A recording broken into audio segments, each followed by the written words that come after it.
Ձեր առաջին բիզնեսը դուք սկսել եք 5-ից 6 տարեկանում։ Դա հիմա պետք չէ բարձրաձայնել։ Այդտեղ դրսևորվել է ձեր բնավորության մի շատ կարևոր գիծ, ճիշտ գնահատել հնարավորությունները եւ ռեսուրսները։ Վերլուծությունը դուրս եկա։ Սերը ճամփորդությունների հանդեպ չէ տարավ տուրիզմի ոլորտ։ Տուրիզմում կարող է շատ գումար չվաստակես, բայց այնքան բան տեսնես, որ շատ գումարով չկարողանաս տեսնել։ Ինչ եք պահանջում ձեր աշխատակիցներից։ Առաջինը դա սրտացավությունն է։ Դուք բոլոր միջոցառումների ոլորտի ամենավառ կերպարն եք։ Շնորհակալ եմ, ինձ ամաչեցնում եք։ Հասնող ու պատասխանատվության զգացում ունեցող։ Իրենից անընդհատ սովորելու բան կա։ Ինքը ընկերության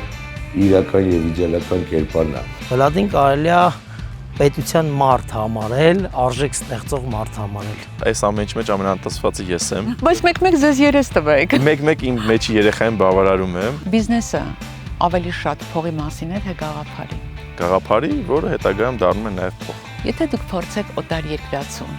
ներկայացնեմ Ստեփանավանը 3 բառով, դրանք վարանք կլինեն։ Բնություն, ջերմ հյուրընկալություն եւ մարդկային մեղմություն։ Ինչ սխալներ են օգնել ամենաշատը ձեզ աճել։ Սխալ ֆինանսական պլանավորում։ Որն է եղել ամենաբարդ որոշումը, որը դուք կայացրել եք։ Սկսել։ Շատ լավ կառավարիչները այդ ձեր մակարդակի թվացել են սուպերմեններ։ Կառավարումը դա արվեստ է։ Ինչն է ձեզ մոտիվացնում, որ ամեն առավոտ վեր կենաք եւ շարունակեք։ Կյանք։